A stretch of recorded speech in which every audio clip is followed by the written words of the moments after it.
Welcome back to the Breakups to Breakthroughs Summit, a relationship and divorce summit for women. Your host for this session is Magdalena Raj. Magdalena is the founder of Mold Your Life.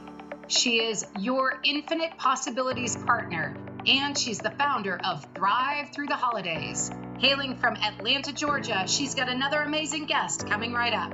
Take it away, Magdalena. Hello and welcome back to everyone. And I am super excited to listen to this next topic. This should be exciting, interesting for everyone. We are talking to Wendy, actually, the financial lion, I believe is the name you call yourself. I'm just Yes, intrigued yes. by all of this. So let me ask you, what got you here? What is this all about? Tell us. Well, I love Marty. I mean, Marty's fabulous. So when she asked me if I wanted to speak at her summit, I was like, absolutely sure. And then when she said it's breakups to breakthroughs, and I thought, well, I don't think something financial really fits in here, but have certainly had breakups and breakthroughs. So the title of my talk is Mr. Right is Better Than Mr. Right Now.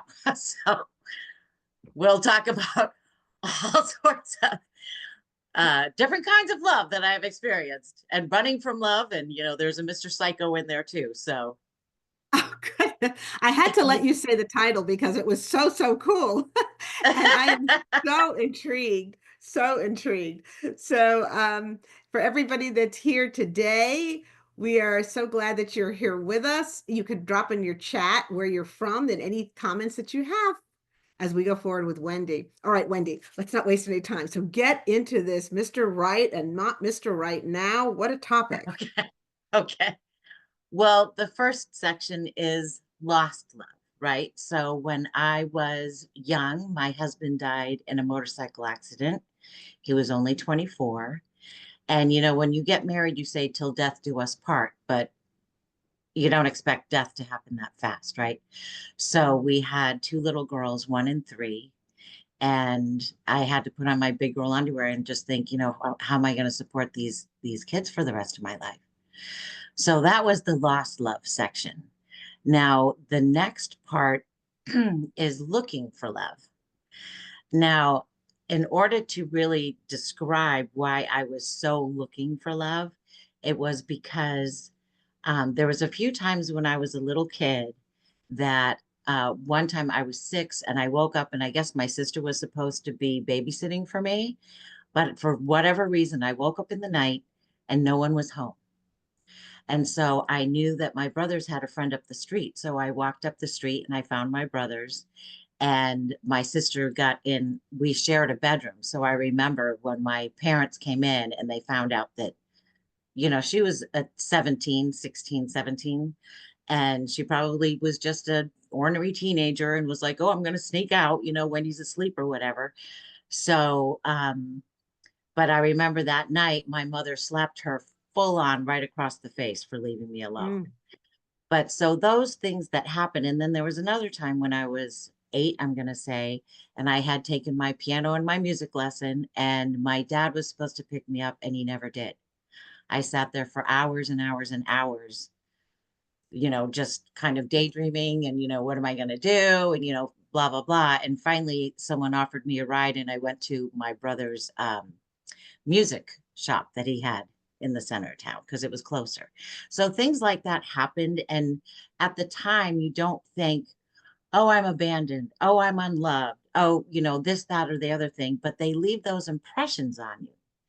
So and my parents were very, very strict. So if I didn't bring home all A's and B's, I would be grounded from report card to report card. And I mean grounded. Some of my friends would be grounded and like 3 days later, they're living their normal life. My father would stand at the phone with a stopwatch and I was allowed 3 minutes on the phone. And how do you complain about how mad you are at your dad when he's standing right there in front of you, right? So all of these things just made me feel like I'm loved conditionally. I'm not, I'm like a product. So as long as I perform well, I get rewarded. But if I don't, I'm punished. All of those kind of things, right? And so If you told me you loved me, I'd be like, okay, what can I do? How, let me go through hell and back with you, that kind of thing.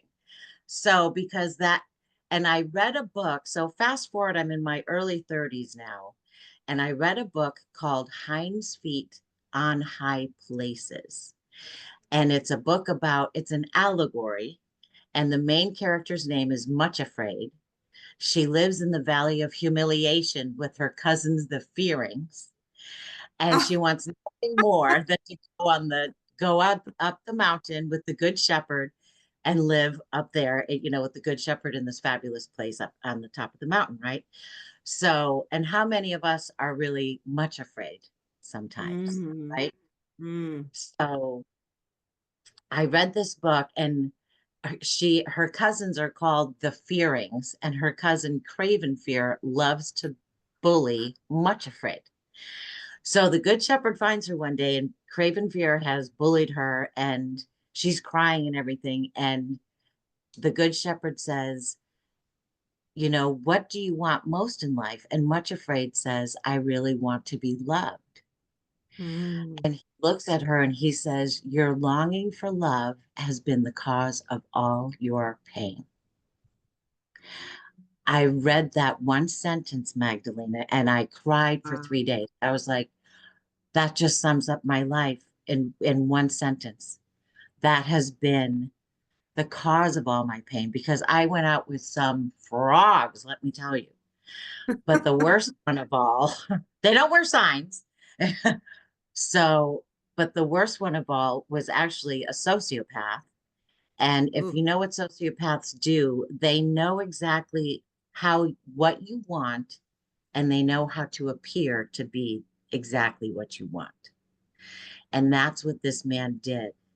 And I just thought he was the best thing since sliced bread. I mean, I fell tremendously in love with this man. But you can only keep up that facade for so long, right? And it started to crumble. And we got in a fight one night, and it got physical, and I ended up with a big black eye. So, and I'm not one to cower in a corner. I am a lion, after all. That is my name. So I called the police, and because he had 3 scratches on his throat, he had me arrested as well. So I had him arrested for assault. Well, he had me arrested as well.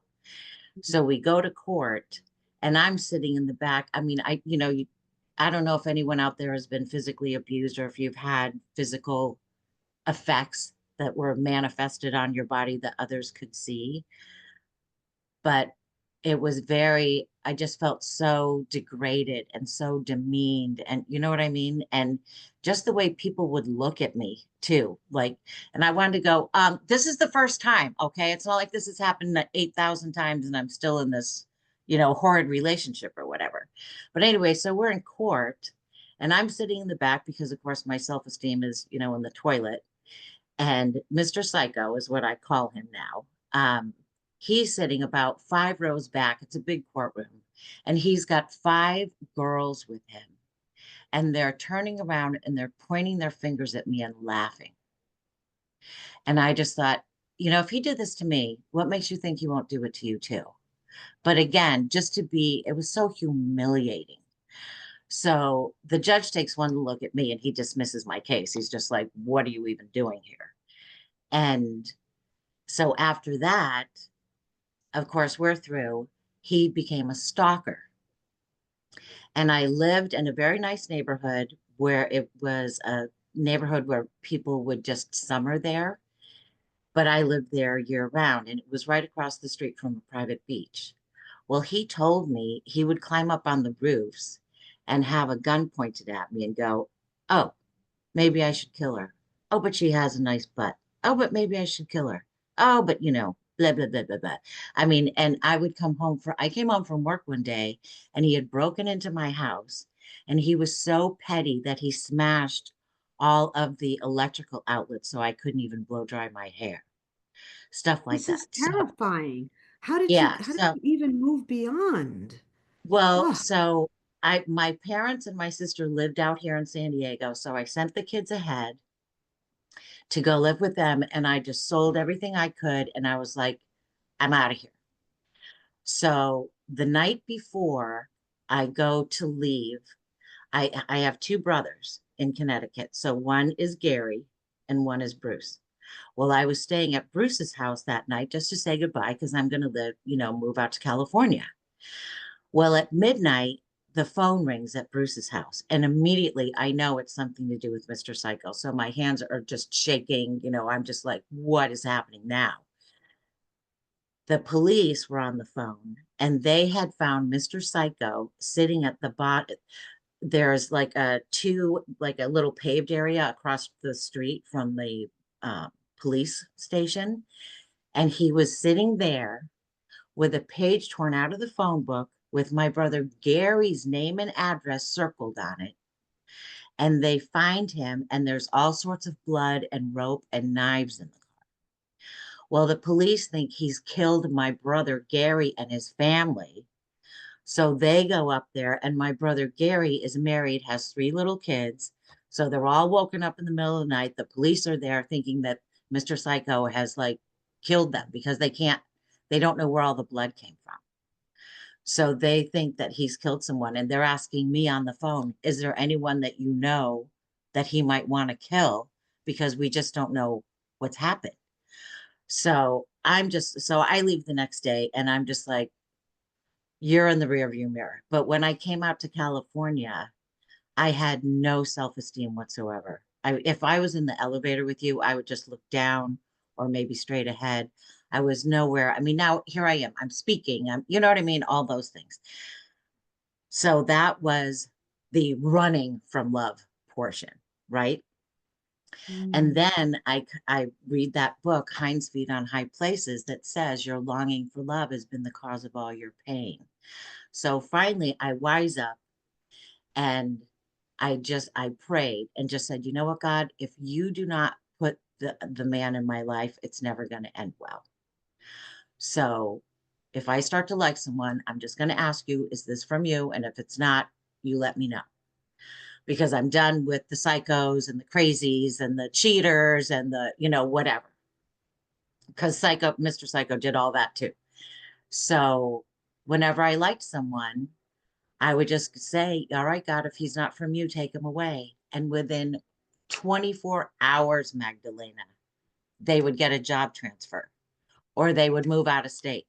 And it wasn't always easy. One of them was a national surfing champion, and he was very easy on the eyes and super nice guy. And I really, really liked him.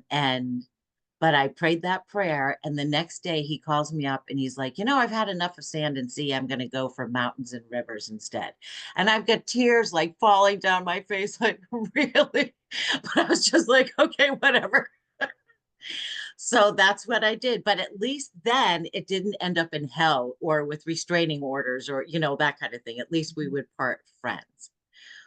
So now fast forward a few years and I'm driving down the road one day and we're kind of going back and forth in traffic, between the traffic lights.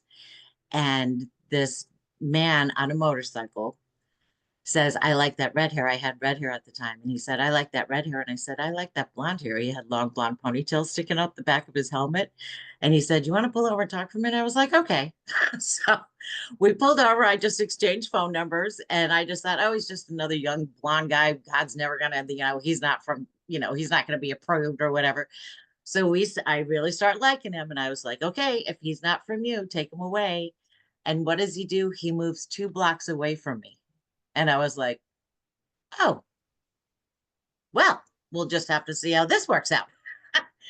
So long story short, and he's not like that at all, but he just thought, if I don't say something to her, I'll never see her again.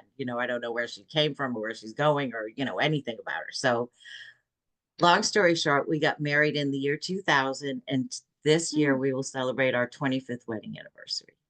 Well, congratulations. What a long road, but the different lessons that I'm hearing you pick up along the way of when you're stepping aside and going, maybe my judgment's not on at this point. Right. It's kind of like a recalibration that we have to do sometimes, right? We have, it's like we get out of alignment And, Yeah. for you, it's praying. For me, it is. For others, it may be different, but getting back in Yeah. alignment lets you recenter, Yeah. doesn't it? And Yeah. then kind of move in the direction you're supposed to go in. Right. And it was really reading that book that was the epiphany, Wow. because I didn't, when you're in your own mess, you can't see it, you can't see the Mm-mm. forest from the trees. So, I'm just plodding through life and working and raising my kids and all that kind of stuff. And, men and women, because I don't want to just single out men, but they don't wear signs. You know what I mean? And when you're in that, they don't go, hey, you're gonna like me at first, but I'm gonna cheat on you with every woman I can find, or hey, you're gonna like me, but I'm gonna be a slob and a drunk and I'm not going to work, and I'm gonna depend on you to support me, whatever it is. They just don't. And I think that there was a time when I was just really in love with being in love. When you're falling in love, you have the endorphins and everything's great and all that kind of stuff. And oftentimes, what I found out in hindsight is that the little red flags that we don't pay attention to, whether they don't show up on time or they don't call if they're going to be late, or, whatever it might be, um, in the honeymoon phase, you kind of just push those to the side. But oftentimes it's those very red flags in the beginning that are what cause you to break up in the end. Mm. That's a great point. I think I read some point, I can't remember which book it was in, it's somewhere along the line, that we have filters. We look at things and we kind of look for the filters that give us the check boxes. And we Yes. ignore the ones that don't, but that could be Yes. exactly the red flags because we're like, oh, he's got 7 checks. Isn't this wonderful? And Yes. after Yes. Yes. divorce, we're wounded and we're vulnerable. And we're like, but he's checking all these things the other one didn't, right? So Right. we miss Yes. those Yes. And flags. I Oh, was so, yeah, I was just so, when I look back, it's like, what were you thinking, Wendy? Like, really? Because I would go, oh, well, this one has a steady job. Oh, but he cheats on me. Oh, so this one has a steady job and he doesn't cheat on me, but he goes to the bar every night and, never ah, comes home for dinner. And right. it's like, why didn't I just make a whole checklist all at once instead of like knocking them off one at a time and causing myself all this turmoil and heartache? But you just do the best you can at the time. But back then, I had so much growing up to do. You know what I mean? I just had so much growing up to do. And so I read a lot of books like Women Who Love Too Much, and they Mm. would perfectly describe me. Like, you see this one little bright spot inside the man, and you think, if I just love you enough, I'll make that light grow and shine, and you'll be this happy, wonderful human being, and all that kind of stuff. Because I used to say the Lyon women saving the world one man at a time, because we would just be out there like, what is going on? But and being codependent, I joke about how I took a test for codependency, and I was so conditioned, get an A, get a B, that kind of thing. And I think I got Right. 97 out of 100, and I was like, did I get an A? That was So the test you didn't want to score highly on. You yeah, did realize that. That exactly, was the one we didn't exactly, want that grade. exactly. From But it was like everything, turning a light on. You know what I mean? from So I was everything just you've like, been what through, else is wrong with me? So you're delightful. There's nothing wrong. You're delightful. From everything that you've kind of been through, if you were kind of pulling it together for the audience, because this is fascinating, but we're getting close on time. yeah. Like, what kind of key little pearls would you give them to look at out of this and say, from this kind of, I call it, you have the scars so that they don't have to. I mean, it's a terrible way to Yes, put it, but yes, yeah, you've yeah, been through the wars yeah, here. What do yeah. you want to tell them in the next minute or so? Well, I'll tell you when Mr. Right finally came along, and it was when I was at a place where I was whole and I didn't Mm, need a man. I was mm, very content to be with myself, and I was very happy being single. And that's when the right man came along. When you're only a half a person, you're going to attract another half a person. But in that case, two halves don't make a whole. You're yeah. still two halves of a person. And so I would say that is when you are content and happy and you love yourself, then you're going to attract the kind of love that you truly desire. And I also want Oh, to just say, cool. everything works out in the end. And if it hasn't worked out yet, it's not the end. So if you are still waiting for Mr. Right or Mrs. Right, they will come along. They'll come along. When you're ready, when you're right, you will attract Mr. or Mrs. Right. How about that? Oh, beautifully put. I love that. I got little chills on that one. So you Aw, have a free gift. So can yes, you I tell us do. about your free gift quickly? And because I want to make sure that we get this in. Okay. Well, I do have things for divorce. So my free gift is a wonderful what to do after divorce guide. And it's really very simple. It's only a few pages, but it tells you here's what you need to do right now. Here's what can wait. Here's what you can put off a little bit down the road. So, because when you're going through that, I've also been divorced. I didn't even go down that road.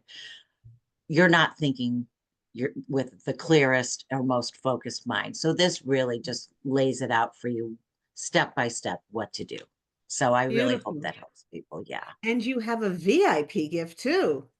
Yes, I do. I didn't talk about money at all today, but I am very good at it. So I love to multiply my clients' wealth exponentially. So if you would like to get on my calendar, you can have a free VIP financial strategy session with me.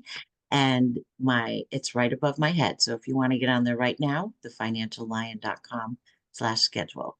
Or I guess I should say for the VIPs, right? Yes. Sorry. Uh, Well, sorry. for the VIPs that will have that strategy session. I think they Yes, can track yes, who's what. So yes, yes. get by VIP. As you've listened right now and heard Wendy talk, you can tell she has a lot of different input in all the areas around this. Great, great offering for that one, for a VIP one.